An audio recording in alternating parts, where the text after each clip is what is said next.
কেউ আছে আমি ছাড়া আল্লাহর আরো গোলাম আছে না নাই? আমি ছাড়া, আমি তো আল্লাহর বান্দা, আমি ছাড়া আল্লাহর আরো বান্দা আছে না নাই? তো আল্লাহ ছাড়া আমার দ্বিতীয় কোনো রব আছে? দোয়া এটা বলবেন, আল্লাহ আমি ছাড়া তোমার গোলামের অভাব নাই, আমি ছাড়া তোমার বান্দা বান্দির অভাব নাই, কিন্তু তুমি ছাড়া আমার কেউ না, তুমি ছাড়া আমারে ক্ষমা করার বাঁচানোর কেউ নাই। এজন্য বিপদে পড়লে একটা নাম নিতে হয়, তিনি কে? লা ইলাহা ইল্লা আনতা সুবহানাকা ইন্নী কুনতু মিনাজ জালিমিন। এটা বিপদে পড়ার দোয়া। বিপদে পড়লে এই দোয়া পড়বেন। মুক্ত করবে কে?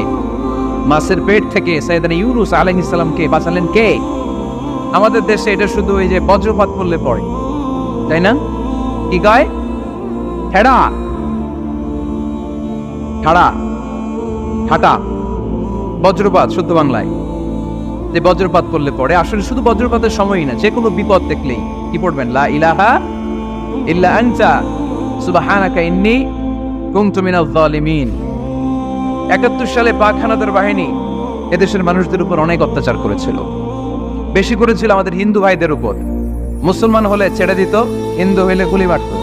দেখ, মুসলমানদের রাস্তায় থামাইছে পাক হানাদার বাহিনী, আর জিজ্ঞেস করতো কালেমা বল, কালেমা বলতে পারলে ছেড়ে দিত।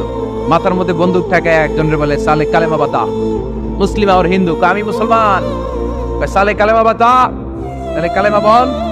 এই বেটায় ভয় পড়া আরম্ভ করছে, লা ইলাহা ইল্লা আনতা সুবহানাকা ইন্নী কুনতু মিনাজ জালিমিন। পাকিস্তানি রেগে গিয়ে বলে, সালে ইয়ে তো মুসিবত কা কালেমা হ্যায়, এটা তো মুসিবতে বললে পড়ে। বাঙালি কয়, হাম তো ভি মুসিবত মে হ্যায়, আমিও তো মুসিবতেই আছি, তুমি বন্দুক ধরে কালেমা জিজ্ঞেস করো, আমার হুশ আছে?